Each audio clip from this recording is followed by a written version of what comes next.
पहली बात तो भैया ये जनगणना कैसे हुई किसी को नहीं पता, किसी को इस बात की जानकारी नहीं है। आप अधिकांश लोगों से पूछ लीजिए राह चलते हुए, बल्कि मैं चाहूँगा कि आप लोग ये सर्वे कीजिए, के साथ ही जाएं, कैमरा लेकर पूछें, आम जनता से पूछें कि क्या आपके घर कोई आया था, क्या आपसे पूछा गया था। आज जिस तरीके के आंकड़े सामने आए हैं ये पूरी तरीके से दर्शाते हैं कि भैया एक जाति विशेष को आप लाभ पहुंचाना चाह रहे हैं। जिस समीकरण की आप बात करते हैं, जिस समीकरण के सहारे आपने लंबे समय तक बिहार को बर्बाद करने का आपने काम किया, उसी समीकरण को आप बढ़ा चढ़ाकर आप दिखाना चाहते हैं। और बाकी तमाम जाति को, और मैं अलग अलग जमात में आने वाली जातियों की बात कर रहा हूँ, अनुसूचित जाति जनजाति में जितनी छोटी जातियाँ हैं उनको कम करके दिखाया गया है, पिछड़ा वर्ग में जितनी छोटी जातियां हैं उनको कम करके दिखाया गया है। और सबसे बड़ी बात भैया कि विश्वास ही सरकार पे कैसे हो जब इस प्रोसेस को ही आपने सार्वजनिक नहीं किया। पारदर्शिता जिस प्रोसेस में बढ़ती ही नहीं गई, तो ऐसे में भैया बंद कमरे में बैठ के आपको जो आंकड़े दिखाने आप बता दीजिए, उसमें कोई आपको क्या बोलेगा। बिहार की सियासत में युवा चेहरों में से एक है चिराग पासवान। पिता स्वर्गीय रामविलास पासवान की विरासत आगे बढ़ रहे चिराग पासवान हमेशा ही चर्चा में रहते हैं।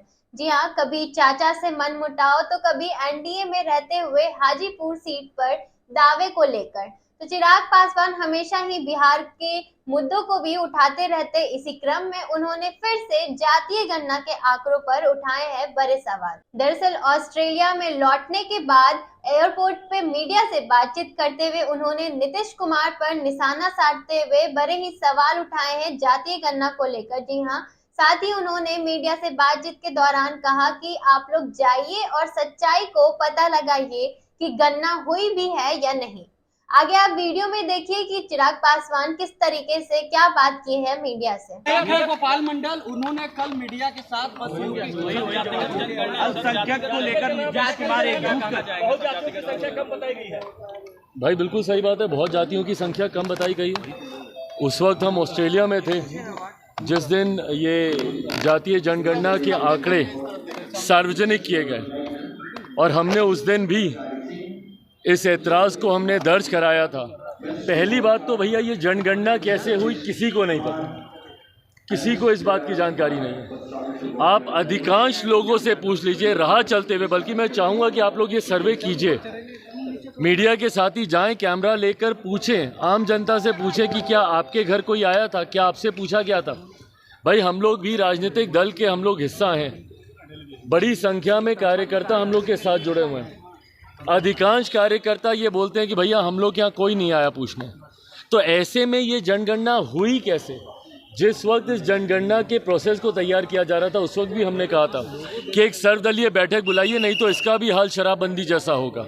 और उस सर्वदलीय बैठक में हर पार्टी का राय मशवरा लिया जाना चाहिए कि इस जनगणना को कैसे किया जाए ताकि सही आंकड़े सरकार के पास आए।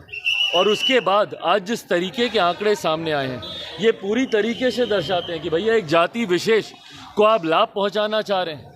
जिस समीकरण की आप बात करते हैं, जिस समीकरण के सहारे आपने लंबे समय तक बिहार को बर्बाद करने का आपने काम किया, उसी समीकरण को आप बढ़ा चढ़ाकर आप दिखाना चाहते हैं। और बाकी तमाम जाति को, और मैं अलग अलग जमात में आने वाली जातियों की बात कर रहा हूँ, अनुसूचित जाति जनजाति में जितनी छोटी जातियाँ हैं उनको कम करके दिखाया गया है, पिछड़ा वर्ग में जितनी छोटी जातियां हैं उनको कम करके दिखाया गया है। और सबसे बड़ी बात भैया कि विश्वास ही सरकार पे कैसे हो जब इस प्रोसेस को ही आपने सार्वजनिक नहीं किया। पारदर्शिता जिस प्रोसेस में बढ़ती ही नहीं गई, तो ऐसे में भैया बंद कमरे में बैठ के आपको जो आंकड़े दिखाने आप बता दीजिए, उसमें कोई आपको क्या बोलेगा।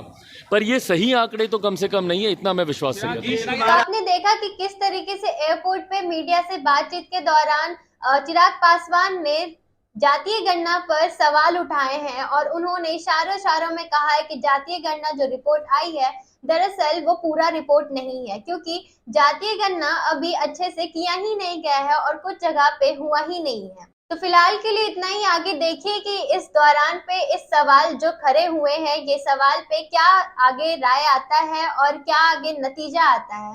तो फिलहाल के लिए इतना ही। आगे के लिए बने रहिए हमारे पेज के साथ।